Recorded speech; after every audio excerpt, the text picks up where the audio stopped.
Third, caffeine can enhance your fat-burning hormones, which are the chemicals that signal your body to break down and release fat from your fat cells. The main fat-burning hormone is called norepinephrine, which is also known as noradrenaline. Norepinephrine stimulates the nervous system and increases the blood flow to the fat tissues, where it triggers the release of fatty acids into the bloodstream. These fatty acids can then be used by your muscles and organs as energy.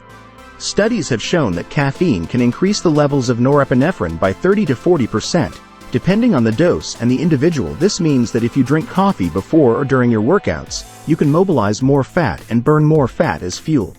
As you can see, coffee can help you burn fat and lose weight by increasing your metabolism, suppressing your appetite, and enhancing your fat-burning hormones. But how much coffee should you drink to see the best results? Well, the answer depends on several factors, such as your body weight, your tolerance, and your health conditions.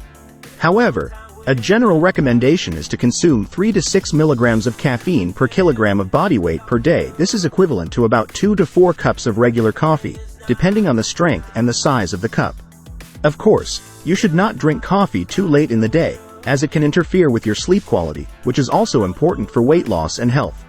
You should also avoid adding too much sugar, cream, or other high-calorie ingredients to your coffee, as they can negate the fat-burning effects of caffeine.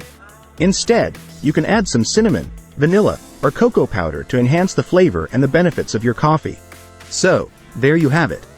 Coffee is not only a delicious and energizing drink, but also a powerful fat burner that can help you achieve your weight loss and fitness goals. By drinking coffee in moderation and at the right times, you can boost your metabolism, suppress your appetite, and enhance your fat-burning hormones. Just remember to drink water as well, as coffee can dehydrate you and affect your performance and health. And always consult your doctor before making any changes to your diet or lifestyle, especially if you have any medical conditions or take any medications. Thanks for watching. Please give it a thumbs up and subscribe to my channel for more videos.